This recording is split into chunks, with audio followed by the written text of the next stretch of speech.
مولاي صل وسلم دائما أبدا على حبيب.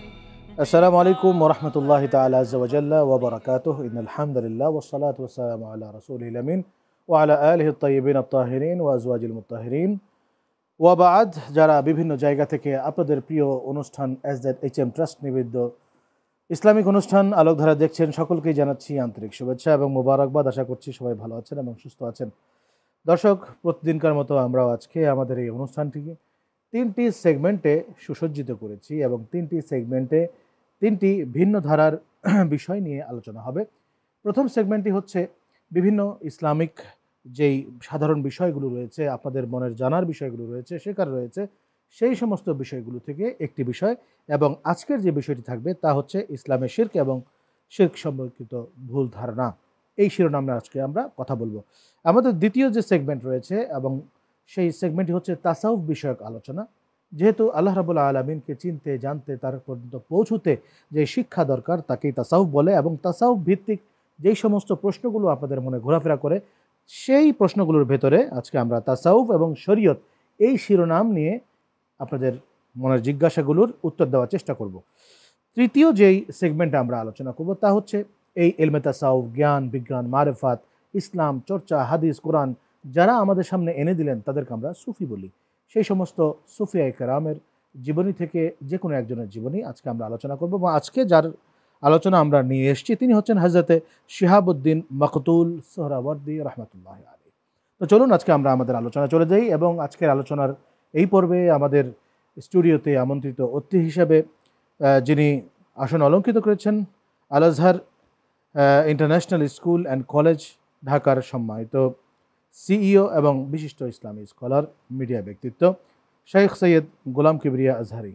আসসালামু আলাইকুম ওরহমতুল্লাহি ওয়াবারাকাতুহু। ওয়ালাইকুম সালাম ওরহমতুল্লাহি তাআলা ওয়াবারাকাতুহু। আপনি কেমন আছেন? আলহামদুলিল্লাহ, আপনি কেমন আছেন? আলহামদুলিল্লাহ। আমরা আজকে শিরক নিয়ে কথা বলবো। শিরক অত্যন্ত ভয়ঙ্কর একটা বিষয়। বাস্তবিক পক্ষে আল্লাহ তাআলা কোরআন শরীফে আপনি জানেন বলেছেন যে ইন্না শিরকা লাযুলমুন আযীম। আল্লাহ সব বিষয় ক্ষমা করবেন, কিন্তু শিরক যে মহা পাপ এটা আল্লাহ তাআলা বলেছেন তওবা ছাড়া মাফ হয় না। কিন্তু শিরক সম্পর্কে আমাদের ভিতরে কিন্তু বিভিন্ন রকম ধ্যান ধারণা, বিভিন্ন রকম জুজুর ভয় বলেন কিংবা ভুল ধারণাযুক্ত যে ভয় আমরা পাই, এবং বিশেষ করে দেখা যায় ইসলামিক কর্মকাণ্ডের ক্ষেত্রেও এমন কিছু কিছু অবস্থায় আমরা মাঝে মধ্যে পড়ে যাই যেগুলোকে বিভিন্ন মানুষ না বুঝে না জেনে শিরক আখ্যা দিয়ে থাকে, কিংবা আমাদের এমন কিছু ভুল হয়ে যায় যা কিনা আমরা জানি না, অথচ সেটি গোপনে কিংবা অজান্তে শিরকের খাতায় পড়ে যাচ্ছে। যার কারণে আজকে আমরা শিরক নিয়ে আলোচনা করব। আপনি আমাদেরকে বলবেন শিরকের বিষয়ে। অনেক ধন্যবাদ, জাযাকাল্লাহু খাইরান।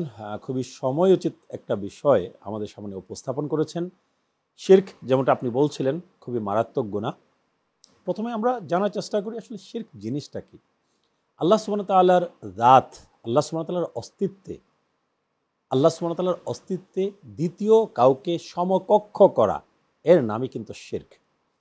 আল্লাহ সুবহানাহু ওয়া তাআলার যে অসীম গুণাবলী, সেই অসীম গুণাবলীতে কেউ গুণান্বিত, এটা মনে করাও শিরক, এতে কোনো সন্দেহ নাই।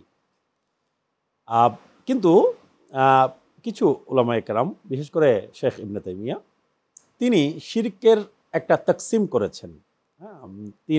তিন স্তর বিশিষ্ট 3টা প্রকারভেদ করেছেন, যেটাকে অনেক বড় বড় উলামায়ে কেরাম বলেছেন এটা বিদআতি একটা তাকসিম। এই তাকসিমের সাথে, এই বিষয়ের সাথে, ডিভাইডেশনের সাথে ক্লাসিক্যাল স্কলার, ইমাম, মুজতাহিদ ইমাম যারা, তারা কোনোভাবেই পরিচিত ছিলেন না, তারা কেউ এটাকে সমর্থন করেন নাই। তো আমরা মোটা দাগে শিরক বলতে বুঝছি যে আল্লাহ সুবহানাহু ওয়া তাআলার জাত, আল্লাহ সুবহানাহু ওয়া তাআলার অস্তিত্বে দ্বিতীয় কোনো সত্তাকে সমকক্ষ মনে করা। আল্লাহ সুবহানাহু ওয়া তাআলার অসীম যে গুণাবলী আছে, সেই গুণাবলীতে কাউকে সমকক্ষ করা, এর নামই হচ্ছে শিরক। যেমন আমরা যদি ধরেন, কথার কথা, খ্রিস্টানরা মনে করে যে ঈসা আলাইহিস সালাতু ওয়াস সালাম হচ্ছেন আল্লাহ সুবহানাহু ওয়া তাআলার পুত্র। এক পর্যায়ে গিয়ে তারা বলে যে 3 মিলে 1। আল্লাহ সুবহানাহু ওয়া তাআলা সুস্পষ্টভাবে এটাকে শিরক বলেছেন, যেটাকে আমরা ইংরেজিতে ট্রিনিটি বলি। তো এটা তৃত্ববাদ, সম্পূর্ণ সুস্পষ্টভাবে শিরক। আল্লাহ সুবহানাহু ওয়া তাআলার জাতে কাউকে শরীক করা হচ্ছে। আল্লাহ সুবহানাহু ওয়া তাআলার অসীম গুণাবলীর সমকক্ষ যদি কাউকে মনে করা হয়, যেমন আমরা মানুষও কিন্তু কানে শুনি, আমরা দেখি, আল্লাহ সুবহানাহু ওয়া তাআলাও শুনেন এবং দেখেন, কিন্তু সৃষ্টির সাথে স্রষ্টার শোনার দেখার যে পার্থক্য, ওই পার্থক্যটা রাখতে হবে। আল্লাহ সুবহানাহু ওয়া তাআলার শোনা এবং দেখা এটা অসীম, এবং কোনো কিছু ঘটার আগে থেকে আল্লাহ সুবহানাহু ওয়া তাআলা জানেন। ঠিক আছে, তো এই বিষয়গুলোতে আল্লাহ সুবহানাহু ওয়া তাআলার সমকক্ষ আমরা যদি কাউকে বানিয়ে নিই দ্বিতীয় কোনো সত্তাকে, তাহলে সেটা শিরক হবে। এখন শিরক অনেক বড় গুনাহ। আল্লাহ সুবহানাহু ওয়া তাআলা কুরআন মাজিদে বলেছেন, আপনি উল্লেখ করেছেন, ইন্নাল্লাহা লা ইয়াগফিরু আন ইউশরাকা বিহি ওয়া ইয়াগফিরু মা দুনা যালিকা লিমান ইয়াশা। নিশ্চয়ই আল্লাহ সুবহানাহু ওয়া তাআলা শিরকের গুনাহ ক্ষমা করবেন না, এছাড়া যত গুনাহ আছে কাল কিয়ামতে আল্লাহ যাকে ইচ্ছা ক্ষমা করবেন। তো তওবা ছাড়া, শিরক করার পর তওবাতুন নাসুহা ছাড়া যদি কেউ মারা যায়, আল্লাহ সুবহানাহু ওয়া তাআলা সেই গুনাহ ক্ষমা করবেন না। কাজে এটা বোঝা যাচ্ছে এটা মারাত্মক একটা বিষয়। শিরক যে করবে তার ঈমান থেকে সে খারিজ হয়ে যাবে। কাজেই কোনো মুসলমান, কোনো ঈমানওয়ালার উপরে আমরা যখন শিরকের একটা ফতোয়া দিব, আমাদেরকে সর্বোচ্চ সতর্কতা অবলম্বন করতে হবে। কারণ নবী করিম সাল্লাল্লাহু আলাইহি ওয়া আলিহি ওয়াসাল্লাম কিন্তু সুস্পষ্টভাবে বলেছেন, যদি কোনো মুসলমান অপর মুসলমানকে কাফের বলে, বিদাতি বলে বা অন্য কোনো কিছু বলে, আর সেই মুসলমান যদি আসলে যদি কাফের যদি না হয়, বিদাতি যদি না হয়, তাহলে যে ফতোয়া দিচ্ছে, ফতোয়া যে দিয়েছে তার দিকে কিন্তু সেই ফতোয়া আপনার ফিরে আসবে। কাজেই আমরা যদি কাউকে মুশরিক বলি, শিরকে লিপ্ত আছে বলি, আসলে সে যদি শিরকে লিপ্ত না হয়, তাহলে যে ফতোয়া দিয়েছে তার উপরে শিরকের বিষয়টা চলে আসবে। ওই দিন আমার মসজিদে, শান্তিপুর জামি মসজিদের খতিব আমি, সেখানে আলোচনার সময় বলছিলাম, আমাদেরকে শেখানো হচ্ছে মানুষের সামনে মানুষ মাথা নোয়ালেই শিরক হয়ে যায়। ঠিক আছে, পা ছুঁয়ে সালামের যে বিষয়টা, সেই প্রসঙ্গে এসেছিল কথাটা। দেখুন, ইবাদতের নিয়ত ছাড়া, সম্মান জানানোর নিয়তে যদি কেউ কারোর সামনে যদি মাথা নোয়ায়, কাল কিয়ামত পর্যন্ত এটা শিরক হবে না। সম্মান জানানোর জন্য, তাজিম করার জন্য, টু শো রেসপেক্ট, আমরা বড়দের সামনে, মা বাবার সামনে, পীর ও মুর্শিদের সামনে, উস্তাদদের সামনে আমরা মাথা নোয়ে আমরা সালাম করি। এটাকে এখন বলা হচ্ছে গড়ে শিরক, মাথা নোয়ালেই নাকি শিরক। তাহলে আবু দাউদ শরীফের হাদিস, নবী করিম সাল্লাল্লাহু আলাইহি ওয়াসাল্লামকে যে সাহাবায়ে কেরাম পদচুম্বন করেছেন, নবী করিম সাল্লাল্লাহু আলাইহি ওয়াসাল্লাম কি পা মুবারক উপরে তুলে দিয়েছিলেন চুম্বন করার জন্য? সাহাবায়ে কেরাম মাটিতে পড়ে নবী করিম সাল্লাল্লাহু আলাইহি ওয়াসাল্লামের পদ মুবারক চুম্বন করেছেন। দ্বিতীয়ত, একজন ইহুদি নবী করিম সাল্লাল্লাহু আলাইহি ওয়াসাল্লামের কাছে আসলে সহিহ সনদে এসেছে, এগুলো একদম সহিহ সনদে, আবু দাউদ শরীফের হাদিস, তিরমিজি শরীফের হাদিস, সিহাহ সিত্তার হাদিস, হাদিসের বিশুদ্ধ কিতাবগুলোর হাদিস। একজন ইহুদি আসলো নবী করিম সাল্লাল্লাহু আলাইহি ওয়াসাল্লামের কাছে কিছু প্রশ্ন করলো, জবাব পেয়ে যখন সে খুশি হয়ে গেল, তখন সেই ইহুদি নবী করিম সাল্লাল্লাহু আলাইহি ওয়াসাল্লামকে পদচুম্বন করলো। সুবহানাল্লাহ। এখন আমাকে বলেন, সাহাবায়রা চুম্বন করেছেন, ইহুদি চুম্বন করেছে, নবী করিম সাল্লাল্লাহু আলাইহি ওয়াসাল্লাম শিরক শিরক শিরক বলে কিন্তু চিৎকার চেঁচামেচি করেন নাই। এখন আমাদের সমাজে কিছু হলেই শিরক, বিদাত, হারাম বলে চিৎকার চেঁচামেচি করা হচ্ছে, বুঝে না বুঝে। আমরা যদি সূরা ইউসুফের 4 নম্বর আয়াত এবং 100 নম্বর আয়াত, তাফসিরেও যেতে হবে না, আমরা যদি শুধুমাত্র আদম আলাইহিস সালাতু ওয়াস সালামকে যে ইবলিস সাজদা করেছিল, এটা সব আম মানুষও জানে, কিন্তু আম মানুষ যেটা জানে না সেটা আমি আজকে বলছি।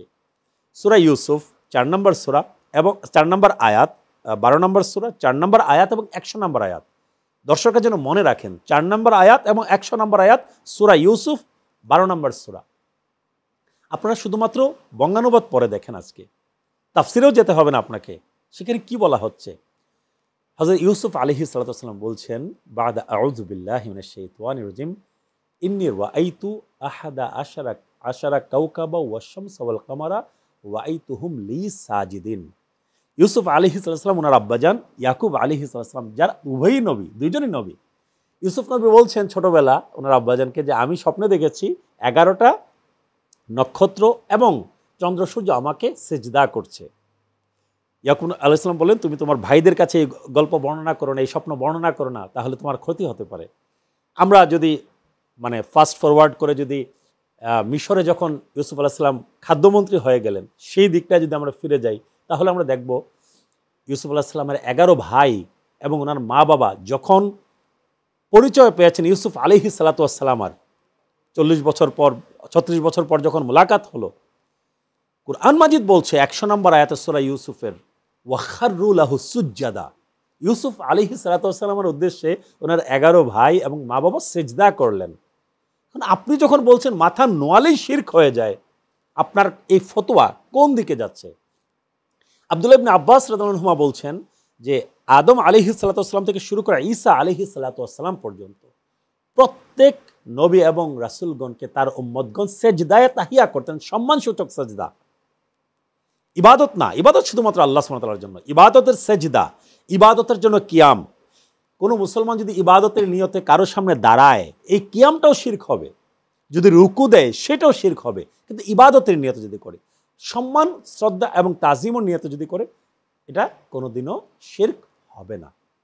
কারণ শিরক আল্লাহ সুবহানাহু ওয়া তাআলার একত্ববাদের সাথে সম্পর্কিত বিষয়। আল্লাহর একত্ববাদের যেভাবে কোনো পরিবর্তন নাই, আদম আলাইহিস সালামের যুগে যেটা শিরক ছিল, আমাদের নবীর যুগেও শিরক, কাল কিয়ামত পর্যন্ত সেটা শিরক থাকবে। কারণ কি? আল্লাহর একত্ববাদের কোনো পরিবর্তন নাই, শিরকের হুকুমেরও কোনো পরিবর্তন নাই। জায়েজ না জায়েজ নিয়ে কথা হতে পারে, ঠিক আছে? অনেকে বলেছেন হয়তোবা আমাদের শরীয়তে সেটাকে মানসুখ করা হয়েছে, কেউ বলেছেন করা হয়নি, এটা ভিন্ন বিষয়। বাট মাথানুয়ালেই শিরক, এই ভুল ধারণা থেকে আমাদেরকে বের হয়ে আসতে হবে। এখন আরেকটা বিষয়, সেটি হচ্ছে যে শিরকের ভিতরে আমরা যেটা দেখতে পাই তা হচ্ছে কিছু শিরক বাহ্যিক, কিছু শিরক হচ্ছে গোপনীয়, যেটা অনেকে না বুঝে বা করে। তো এটার বিষয়টা একটু ডেফিনেশন দিবেন। দেখুন, এখানে বলা হয়েছে শিরকে খফি। শিরকে খফি বলা হয়েছে রিয়াকে। রিয়া, লোক দেখানো ইবাদত করা। ইবাদতটা তার জন্য, মানে আপনি ইবাদতের নিয়ত হবে শুধুমাত্র আল্লাহ সুবহানাহু ওয়া তাআলার জন্য। ইয়্যাকা না'বুদু ওয়া ইয়্যাকা নাস্তাঈন। আমরা শুধুমাত্র আপনি আল্লাহর জন্য ইবাদত করি, আপনার কাছে সাহায্য চাই। কিন্তু আমরা যখন মানুষকে খুশি করার জন্য কোনো ইবাদত করছি, লোককে খুশি করার জন্য, আমি ইবাদতওয়ালা, নামাজওয়ালা, হজওয়ালা, হজ করে এসে অনেকে হাজি নামের আগে না লাগালে ওনারা মন খারাপ করেন, এগুলো হচ্ছে রিয়া। এগুলোকে শিরকে খফি বলা হয়েছে, ঠিক আছে? বা যদি কোনো মূর্খ মানুষ, অজ্ঞ মানুষ মাজারে, যিনি আছেন ওনাকে যদি মনে করেন যে আল্লাহর সমকক্ষ, তখন শিরকের প্রশ্ন আসবে। আল্লাহর সমকক্ষ মনে না করে যদি কেউ মনে করেন যে এই আল্লাহর ওলির মাজার আছে এখানে, ঠিক আছে, উনার উসিলা দিয়ে আমি আল্লাহ সুবহানাহু ওয়া তাআলার কাছে চাচ্ছি, মদিনা শরীফ গিয়ে নবী করিম সাল্লাল্লাহু আলাইহি ওয়াসাল্লামের ওসিলা দিয়ে আমরা আল্লাহ সুবহানাহু ওয়া তাআলার কাছে চাচ্ছি, এই ওসিলা কখনোই শিরক নয়। সৃষ্টির দ্বিতীয় কোনো সত্তাকে যখন আল্লাহ সুবহানাহু ওয়া তাআলার সমকক্ষ করা হবে, সমকক্ষ মনে করা হবে, ক্ষমতায় সমকক্ষ মনে করা হবে, কুদরতে সমকক্ষ মনে করা হবে, তখনই কেবলমাত্র শিরকের বিষয়টা আসবে। তো এখানে অনেকে বলে থাকে যে তাওয়াসসুল যেটাকে বলা, আপনি যেটা একটু আগে বললেন যে ওসিলার ব্যাপারটা, বা একটা মাধ্যম তালাশ করা, যেটা আমরা কোরআন শরীফে পাই, ওয়াবতাগু ইলাইহিল ওয়াসিলা, যে তাকে পাওয়ার জন্য আমরা ওসিলা তালাশ করি। এখন এই জায়গায় বলা হয় যে আল্লাহকে পাওয়ার জন্য ওসিলা তালাশ করতে গিয়ে কেউ পীরের দামান পাকার করে রাখতেছেন, ধরে রাখতেছেন। আবার যারা পীর বিরোধী কিংবা তাসাউফ বিরোধী, তারা বলে থাকেন যে না, এখানে কোনো মানুষকে বা কোনো ইস্যুকে বলা হয়নি, বলা হয়েছে তোমার এবাদতের মাধ্যমকে ধরো। এবাদতের মাধ্যমকে ধরা বলা হয়েছে এখানে, আবার আমরা বলছি পীরের মাধ্যমকে ধরা হয়েছে। এখন সাধারণ জনগণকে এটার দুইয়ের মাঝখানে ব্যালেন্স আমরা কিভাবে করব? দেখুন, আমাদেরকে নবী করিম সাল্লাল্লাহু আলাইহি ওয়াসাল্লামের পবিত্র হায়াতে জিন্দেগির দিকে ফিরে যেতে হবে। নবীজির জীবনে তাওয়াসসুল ছিল কিনা, মাধ্যম অন্বেষণ করা ছিল কিনা। আপনি বুখারী শরীফের হাদিস 1111 নম্বর হাদিস যতটুকু আমার মনে পড়ছে, হযরত উমরে ফারুক রাদিয়াল্লাহু আনহুর জামানায় যখন দুর্ভিক্ষ আসলো, হযরত উমরে ফারুক রাদিয়াল্লাহু আনহু নবীজির চাচা হযরত আব্বাস ইবনে আব্দুল মুত্তালিব রাদিয়াল্লাহু আনহুর ওসিলা নিয়ে আল্লাহর কাছে বৃষ্টি চেয়েছেন। বুখারীর সহিহ হাদিস। নবী করিম সাল্লাল্লাহু আলাইহি ওয়াসাল্লাম একজন অন্ধ সাহাবীকে শিখিয়ে দিয়েছেন যে তুমি একটা স্পেশাল দোয়া শিখিয়ে দিয়েছেন, যে দোয়ার মধ্যে এসেছে আল্লাহুম্মা ইন্নী আসআলুকা বিনাবিকা মুহাম্মাদিন সাল্লাল্লাহু আলাইহি ওয়াসাল্লাম, হে আল্লাহ আমি আপনার কাছে চাই। 2 রাকাত ওযু করতে বলেছেন, 2 রাকাত নামাজ পড়তে বলেছেন, তারপর এই দোয়া করতে বলেছেন, যে দোয়াটা ছিল এরকম, তিরমিজির সহিহ হাদিস, হে আল্লাহ আমি আপনার কাছে চাই আমার চোখের অন্ধত্ব দূর করে দিন, আপনার নবী মুহাম্মদ সাল্লাল্লাহু আলাইহি ওয়াসাল্লামের মাধ্যমে আপনি আল্লাহর কাছে চাচ্ছেন। আব্দুল্লাহ ইবনে উম্মে মাকতুম রাদিয়াল্লাহু আনহু। জি, আপনাকে অসংখ্য ধন্যবাদ। আসলে শিরক বিষয়ে অল্প সামান্য অনুষ্ঠানের ভিতরে কিন্তু ব্যাপক আলোচনা সম্ভব না। প্রিয় দর্শক, আমরা আমাদের দ্বিতীয় যে সেগমেন্ট রয়েছে সেই সেগমেন্টে আমরা চলে যাচ্ছি। আজকের সেগমেন্টের দ্বিতীয় যে বিষয়টি তা হচ্ছে তাসাউফ এবং শরিয়াত। মাওলায়া সাল্লি ওয়া সাল্লিম দাইমান। মোহতারাম, তাসাউফ এবং শরিয়াত, দেখা যায় যারা শরীয়ত বেশি মানেন তারা কেমন কিছুটা তাসাউফ বিমুখ, বা বিমুখ না হলেও কিছুটা গাফেল। আর দেখা যাচ্ছে যে আমাদের সমাজে অনেক তাসাউফ পন্থী ব্যক্তি রয়েছেন যা তাসাউফ মেনে চলেন, কিন্তু তারা অনেকে আছে ইবাদত কম করেন, শরীয়তটাকে কম মানেন। অনেকে আছে শরীয়ত মানেন কিন্তু বাহিরের মানুষ দেখলে সেটা বুঝতে পারে না বা দেখতে পারে না, গোপনে তিনি করেন। আসলে এই বিষয়ে হুকুমগুলো কি? مولاي صل وسلم دائما আমরা যদি শরীয়ত এবং তাসাউফ বিষয়টা যদি বুঝতে যাই, তাহলে আমার মনে হয় সবচেয়ে উত্তম হচ্ছে হাদিসে জিবরিলের দিকে ফিরে যাওয়া। বুখারী শরীফ এবং মুসলিম শরীফ উভয় কিতাবেই সহিহাইনি এসেছে এই হাদিসখানা। জিবরিল আমিন মানুষের বেশে নবী করিম সাল্লাল্লাহু আলাইহি ওয়াসাল্লামকে এসে কিছু প্রশ্ন করেছিলেন। দীর্ঘ হাদিস, আমি এত লম্বা আলোচনা করার আজকে সময় নেই, সুযোগ নেই, সংক্ষেপে বলছি। নবী করিম সাল্লাল্লাহু আলাইহি ওয়াসাল্লামকে প্রথম প্রশ্ন করেছিলেন যে ইয়া রাসূলুল্লাহ, আমাকে বলুন যে আখবিরনি আনিল ইসলাম, ইসলাম কি জিনিস? নবী করিম সাল্লাল্লাহু আলাইহি ওয়াসাল্লাম বলেছেন আন তাশহাদা আল্লা ইলাহা ইল্লাল্লাহ ওয়া আন্না মুহাম্মাদান আবদুহু ওয়া রাসূলুহু ওয়া আন তুকিমাস সালাহ ওয়া তুতিয়াজ যাকাত ওয়া তাসুমা রমাদান ওয়া তাহুজ্জাল বাইতা ইন ইসতাতা'তা ইলাইহি সাবিলা। নবী করিম সাল্লাল্লাহু আলাইহি ওয়াসাল্লাম বলছেন ইসলাম হচ্ছে তুমি এই সাক্ষ্য দিবে আল্লাহ ছাড়া আর কোনো মাবুদ নাই, মুহাম্মদ সাল্লাল্লাহু আলাইহি ওয়াসাল্লাম আমি নবী আল্লাহর অতি প্রিয় বান্দা এবং রাসূল, এবং তুমি নামাজ কায়েম করবে, রোজা রাখবে, যাকাত দিবে, হজ করবে যদি সামর্থ্য থাকে। ইসলাম হচ্ছে এই জিনিস। জিবরিল আমিন আবার প্রশ্ন করেছেন ঈমান কি জিনিস? নবী করিম সাল্লাল্লাহু আলাইহি ওয়াসাল্লাম বলেছেন আন তুমিনা বিল্লাহি ওয়া মালাইকাতিহি ওয়া কুতুবিহি ওয়া রাসূলিহি ওয়াল ইয়াউমিল আখির ওয়াল কদরি খাইরিহি ওয়াশ শাররি। নবী করিম সাল্লাল্লাহু আলাইহি ওয়াসাল্লাম বলছেন ঈমান হচ্ছে তুমি এই সাক্ষী দিবে আল্লাহর উপরে বিশ্বাস রাখবে, তুমি রাসূলগণের উপরে বিশ্বাস রাখবে, নবীগণের উপরে বিশ্বাস রাখবে, পূর্ববর্তী কিতাবগুলোর উপরে বিশ্বাস রাখবে, পরকালে বিশ্বাস রাখবে, তাকদীরের ভালো মন্দে বিশ্বাস রাখবে, ফেরেশতাদের উপরে বিশ্বাস রাখবে। এই বিশ্বাস রাখার নাম হচ্ছে ঈমান। 3 নম্বর প্রশ্ন করেছেন জিবরিল আমিন ওয়ামাল ইহসান, ইহসান কি জিনিস? নবী করিম সাল্লাল্লাহু আলাইহি ওয়াসাল্লাম বলেছেন আনতা আবুদাল্লাহ কাআন্নাকা তারাহু ফাইল্লাম তাকুন তারাহু ফাইন্নাহু ইয়ারাক। তুমি এমনভাবে আল্লাহর ইবাদত করবে যেন তুমি আল্লাহকে দেখছো, আর যদি তোমার মনে হয় তুমি আল্লাহকে দেখছো না, এতটুকু ঈমান বিশ্বাস রেখে ইবাদত করতে হবে আল্লাহ তোমাকে দেখছেন। ইসলাম এবং ঈমান, প্রথম যে 2 প্রশ্নের উত্তর, 2 প্রশ্নের উত্তরের মধ্যে শরীয়ত লুকিয়ে আছে। বাহ্যিক যে আমলগুলো করি, ঈমান বিশ্বাস, বাহ্যিক যে আমলগুলো আছে, নামাজ রোজা হজ যাকাত কুরবানি করা, ঠিক আছে, যত বাহ্যিক আমল আছে ইবাদত সব কিছু শরীয়তের মধ্যে। আর ইহসান 3 নম্বর যে প্রশ্নটা, সেখান থেকে শুরু কিন্তু তাসাউফ। তাসাউফ কি জিনিস? এমনভাবে আল্লাহর ইবাদত করা যেন আমরা আল্লাহকে দেখছি, এটাকে তাসাউফের ভাষায় বলা হয় মুশাহাদা। আর যদি মনে হয় যে আমরা এত উঁচু স্তরের ইবাদতকারী যদি না হতে পারি, এতটুকু বিশ্বাস থাকতে হবে যে আল্লাহ আমাকে দেখছেন, সেটার নাম তাসাউফের ভাষায় হচ্ছে মুরাকাবা। ঠিক আছে, তো এখানে আমরা 3টা প্রশ্নের দিকে যদি তাকাই, আমরা দেখতে পাই যে নামাজ রোজা হজ যাকাত ঈমানের মূল বিষয়গুলো, এইগুলো আমাদের উপরে ফরজ, আবার আমাদেরকে আল্লাহ সুবহানাহু ওয়া তাআলার পরিচয় জ্ঞান লাভের উদ্দেশ্যে ইবাদত করা, সেটাও আমাদের উপরে আবশ্যক। কোনোটাই কিন্তু গৌণ না, সবগুলোই মুখ্য বিষয়। আমাদের যেই ব্যক্তি, যেই মুসলমান ঈমান আনার পর নামাজ অস্বীকার করবে, বলবে যে নামাজ পড়তে হবে না, সে সরাসরি অমুসলিম হয়ে যাবে, সে কুফরের দরজায় চলে যাবে। যে বলবে কোনো একটা ফরজ ইবাদত, ওয়াজিব ইবাদত, এমনকি তাচ্ছিল্য অন্তর নিয়ে নবীর সুন্নতকেও যদি অবমাননা করে, সে মুসলমান থেকে খারেজ হয়ে যাবে। শরীয়ত অস্বীকার করার কোনো সুযোগই নাই। আমাদেরকে অবশ্যই শরীয়ত মানতে হবে, শরীয়তের হুকুম আহকাম আমাদেরকে মানতে হবে, মুসলমান থাকতে হলে, মুমিন থাকতে হলে। কিন্তু তাসাউফকে অবজ্ঞা করার কোনো কিছু নাই, কারণ আল্লাহ সুবহানাহু ওয়া তাআলা কুরআন মাজিদে বলেছেন ক্বাদ আফলাহা মান যাক্কাহা ওয়া ক্বাদ খাবা মান দাসসাহা। সেই সফলকাম হয়েছে যে তার নিজের নফসকে পুত পবিত্র করতে পেরেছে, আর সে ব্যর্থ হয়ে গেছে যে তার নফসকে পলিউটেড করে দিয়েছে, আপনার দূষিত করে দিয়েছে।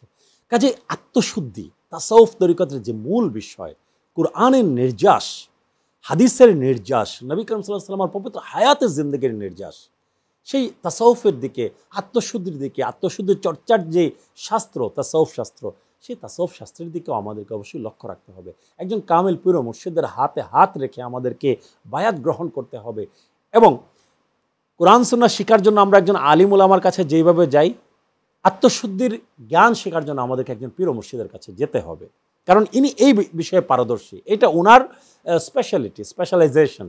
ঠিক আছে, এখানে একটা প্রশ্ন চলে আসে, যারা বিশেষ করে বায়াত গ্রহণ করেছেন বিভিন্ন পীরে কামিলের কাছে, তার পীরে কামিল যদি ইন্তেকাল করে যান, পর্দা নিয়ে নেন, সেক্ষেত্রে সে ব্যক্তিটি করণীয় কি তার? তিনি ওনার পীর ও মুর্শিদের যে শিক্ষা আছে, সেই শিক্ষাকে আঁকড়ে ধরে তিনি চলবেন। ঠিক আছে, অথবা ওনার পরবর্তীতে ওনার খলিফা হিসেবে যিনি আছেন, ওনার অবর্তমানে যিনি আছেন উনি যদি যোগ্য হন ওনার কাছেও যেতে পারেন, ঠিক আছে। অথবা মানে বায়াত আমি একজনের কাছেই হলাম, তালকিন আমি একের অধিক পীর ও মুর্শিদের কাছেও আমি নিতে পারি, এটা এমন কোনো কঠিন কোনো বিষয় না। পীরের ভিতরে যদি কোনো অযোগ্যতা কিংবা কোনো ধর্মীয় শিষ্টাচার বিবর্জিত কার্যক্রম দেখা যায়, এখন তার মুরিদ যদি কেউ চিন্তা করে যে না আমি ওনার কাছে আর থাকবো না, সে তাকে ছেড়ে দিয়ে অন্য পীরের হাতে বায়াত হতে পারবে কিনা?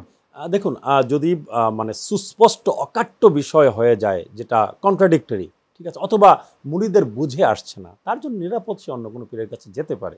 যদি তার কাছে এটা দুর্বোধ্য মনে হয়, ঠিক আছে, এবং সে যদি মনে হয় এলোমেলো অবস্থার মধ্যে পড়ে গেছে, তাহলে সে দ্বিতীয় কোনো পীর মুর্শিদের কাছে যেতে পারে। কারণ তার খারাপ ধারণা নিয়ে যাওয়ার কোনো প্রয়োজন নাই। সে এটাও মনে করতে পারে যে উনি আমার বুঝের বাইরে, আমার জ্ঞানের বাইরে, আমার জ্ঞানে কুলাচ্ছেন, আমি ওনাকে বুঝতে পারছি না। আপনাকে অসংখ্য ধন্যবাদ। প্রিয় দর্শক, আমরা এখন চলে যাচ্ছি আমাদের তৃতীয় সেগমেন্ট তথা সর্বশেষ সেগমেন্ট সুফি পরিচিতিতে।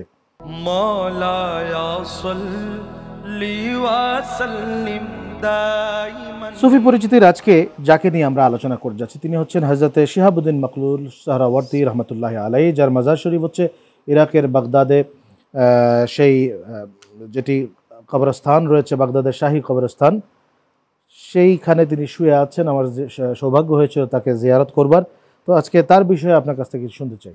ইমাম শিহাবুদ্দিন সোহরাওয়ার্দী রাহিমাহুল্লাহ অনেক উঁচু দরজার সুফি ছিলেন। ওনার জন্ম 549 হিজরিতে ইরাকের সোহরাওয়ার্দে। তিনি যে শুধুমাত্র সুফি ছিলেন তাই না, আলিম ছিলেন, অনেক জ্ঞানী ছিলেন, শরীয়তের অনেক বিষয়ে তিনি পারদর্শী ছিলেন। আনফর্চুনেটলি ওনার সাথে ওই যুগের কিছু ফকিহ তাদের মুনাজারা হয়েছিল, বহস হয়েছিল। তো সেই ফকিরা ওনার কিছু কথা বুঝতে না পেরে ভুল বুঝে তৎকালীন সুলতানের কাছে গিয়ে ওনার সম্পর্কে এমন কিছু কথাবার্তা আপনার লাগিয়েছিল। সুলতান সেই ভুল বুঝে উনি একজন বাহিনী পাঠিয়েছিলেন একজনকে দিয়ে যে সোহরাওয়ার্দীকে কতল করা হোক, এই জন্য কিন্তু ওনার নামের শেষে মাকতুল থাকে, ঠিক আছে। তো ইমাম সোহরাওয়ার্দী রাহিমাহুল্লাহ অনেক বড় ইমাম ছিলেন। নামে ওনার বিখ্যাত তাসাউফের কিতাব আছে, হিকমতে ইশরাক নামে ওনার বিশেষ সুলুক আছে, বিশেষ জ্ঞান আছে তরিকত তাসাউফের এই লাইনে।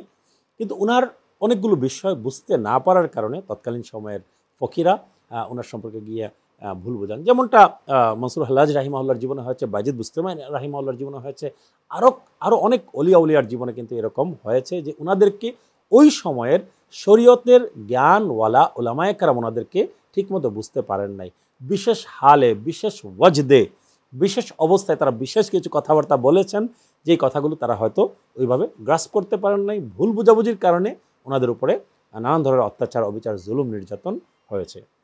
ইমাম শিহাবুদ্দিন সোহরাওয়ার্দী রাহিমাহুল্লাহ তিনি তার যেই হিকমতে ইশরাক যে সুলুক উনি চালু করেছিলেন, সেটার মূল কথা ছিল যে আল্লাহ সুবহানাহু ওয়া তাআলার যে গুণাবলীর যে লজ্জাত, মজা, সেটা অনুভব করার জন্য দুইটা তরিকা আছে। এক হচ্ছে নিজের জ্ঞানের মাধ্যমে, যুক্তিতর্কের মাধ্যমে, আরেকটা হচ্ছে যৌকে রুহি, রুহানি যৌক আস্বাদন করার মাধ্যমে। এরই মাধ্যমে তিনি আল্লাহ সুবহানাহু ওয়া তাআলা পর্যন্ত তিনি পৌঁছাতে চেয়েছেন। তো আল্লাহ সুবহানাহু ওয়া তাআলা আমাদের সকলকে যেন সোহরাওয়ার্দিয়া তরিকার ইমাম শিহাবুদ্দিন সোহরাওয়ার্দী রাহিমাহুল্লাহর পথ অনুসরণ করার তৌফিক দান করেন। আমিন। ওয়া আখিরু দাওয়ানা আনিল হামদুলিল্লাহি রাব্বিল আলামিন। আমিন আমিন। আপনাকে অসংখ্য ধন্যবাদ।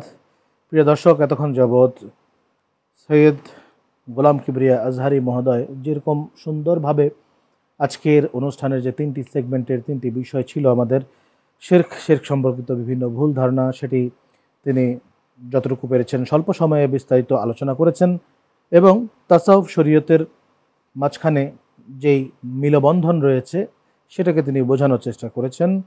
এবং সর্বশেষ হযরতে শিহাবুদ্দিন সোহরাওয়ার্দী রহমতুল্লাহ আলাইহি, যার জীবনীতে পাওয়া যায় যে হযরত শিহাবুদ্দিন সোহরাওয়ার্দী রহমতুল্লাহ আলাইহি তিনি কিন্তু সেই ইরাকের বড় একজন কুতুব ছিলেন, এবং বিশেষ করে আব্বাসীয় যে খলিফা যারা ছিলেন তাদের হাতেই তাকে শহীদ হতে হয়। তিনি আজও সেখানে শুয়ে আছেন। তো এই তিনটি বিষয়ে, তিনজনের বিষয়ে অত্যন্ত জ্ঞানগর্ভ আলোচনা আমরা আজকে শুনলাম। আল্লাহ রাব্বুল আলামিন যেন আমাদেরকে প্রত্যেকটি ইবাদত নিরঙ্কুশভাবে, নিষ্কলুষভাবে, শিরক মুক্তভাবে একমাত্র তারই জন্য ইবাদত আদায় করার তৌফিক দান করেন, সেই আশা ব্যক্ত করে সর্বশেষ তাসাউফ এবং শরীয়ত এই দুটোর মাঝে ভুল না বুঝে দুটোকেই আঁকড়ে ধরে আমাদের জীবনকে যেন আমরা আল্লাহর রাহে সাজাতে পারি। আল্লাহ তাআলা সেই তৌফিক আমাদেরকে দান করুন। আমিন। আসসালামু আলাইকুম ওয়া রাহমাতুল্লাহি ওয়া বারাকাতুহু। মুহাম্মাদুন সাইয়্যিদুল কাওনাইন ওয়া সাকালান ওয়াল ফারিকাইনি মিন উরবি ওয়া মিন আজম।